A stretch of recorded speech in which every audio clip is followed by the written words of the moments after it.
नमस्कार, सह्याद्री वार्तामध्ये आपलं मनपूर्वक स्वागत। आता काही दिवसांमध्येच विधानसभा निवडणूक येऊन ठेपलेली आहे।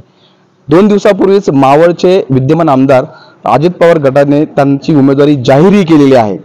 मावळमध्ये अनेक चेहरे या ठिकाणी आहेत। आपण जसं पाहिलं तर रवींद्र भेगडे असतील, बापू भेगडे असतील किंवा अनेक पक्षातील वेगवेगळे नेते सध्या आमदारकीसाठी इच्छुक आहेत। नक्की फळणे गावामध्ये काय त्यांची स्थिती आहे, कशा पद्धतीने फळणे गावामध्ये लोकांची काय प्रतिक्रिया आहे, आमदारकी संदर्भात आपण त्यांना विचारणार आहोत। सध्या पाहतोय आपण की विधानसभेचं वातावरण आहे। फळणे गावामध्ये सध्या काय चर्चा चालू आहे, कशा पद्धतीने आपण विधानसभेला सामोरं जाणार? तरी म्हणलं फळणे गावामध्ये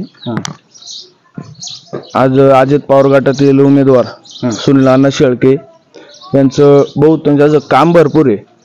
त्यामुळे फळणे गावातच नाही तर पूर्ण मावळ तालुक्यामध्ये त्यांना 100% विधानसभा ही निवडून येतील।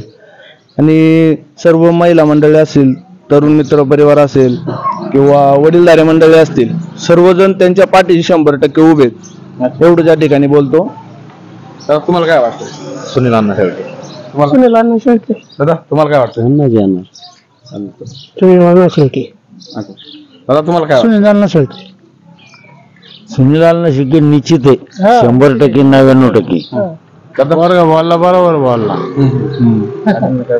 पण तसं बघितलं तर बरेचसे असे बाकीचे उमेदवार सध्या आहेत, त्यांच्याबद्दल काय वाटतं? त्यांच्याबद्दल कमेंट नाही करू शकत, पण एक निश्चित एवढं नाव आम्ही सांगितलेलं आहे, ग्रामस्थांच्या वतीनं असू द्या किंवा तालुक्याच्या वतीनं असू द्या, यांना एकच नाव आम्ही निश्चित केलेलं आहे। तर बाकीच्यांची नाव असं मी कोणाला बोलू शकत नाहीये, नाही का? एवढं काय त्याच्याबद्दल काय सध्या विद्यमान आमदारांनी आता बऱ्याच गावामध्ये पाण्याचं काम चालू केलेलं आहे। तिथं वर फिल्टर पाण्याचा प्लॅन चालू केलेला आहे। स्मशानभूमीसाठी शेड या ठिकाणी केलेले आहे।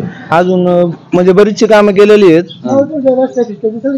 हो, रस्ते झाले चांगले। पहिले म्हणजे रस्त्यांना प्रॉब्लेम होता, गाड्या चालवायला प्रॉब्लेम यायचा। आता भरपूर या ठिकाणी म्हणजे सुविधा चांगल्या केलेल्या आहेत त्यांनी। त्यामुळे तालुक्यामध्ये झालं, अंदर मावळमध्ये इथं इंद्रायणी पुलाचं काम चांगलं केलेलं आहे। बरेचसे भरपूर काम या ठिकाणी त्यांनी केले। आर्थिक मदती व्यवस्थित झालेले। आर्थिक काय? आर्थिक सुद्धा मदती झालेल्या आहेत काही गोष्टीत। अच्छा, हा, आमदाराचं काम कार्य चांगलं आहे। ठीक आहे। अशा पद्धतीने मावळ तालुक्यातील अंदर मावळ जो भाग आहे, अंदर मावळ भागातील जे फळणे गाव आहे, त्या फळणे गावामध्ये संपूर्ण जे गावाची जी सध्या परिस्थिती आहे, तिथे सगळेजण म्हणतात की विद्यमान आमदार जे सुनील शेळके ह्यांच्याच पाठीमागे आम्ही उभे आहोत, कारण की आमच्या गावामध्ये बरेचशी कामंही त्यांनी केलेली आहेत। पाण्याची योजना असेल किंवा इथले रोड असतील, काही वैयक्तिक मदती सुनील शेळके यांनी या ठिकाणी केलेली आपल्याला बघायला मिळते। त्यामुळे फळणे गावामधून जर पाहिलं तर इतर कोणालाही कमेंट न आम्ही करू शकत नाही, पण सुनील शेळकेंच्या मागे आम्ही भक्कमपणे उभे आहोत, अशीच परिस्थिती फळणे गावामध्ये आहे। सह्याद्री वार्तासाठी मी प्रफुल्ल फळणे।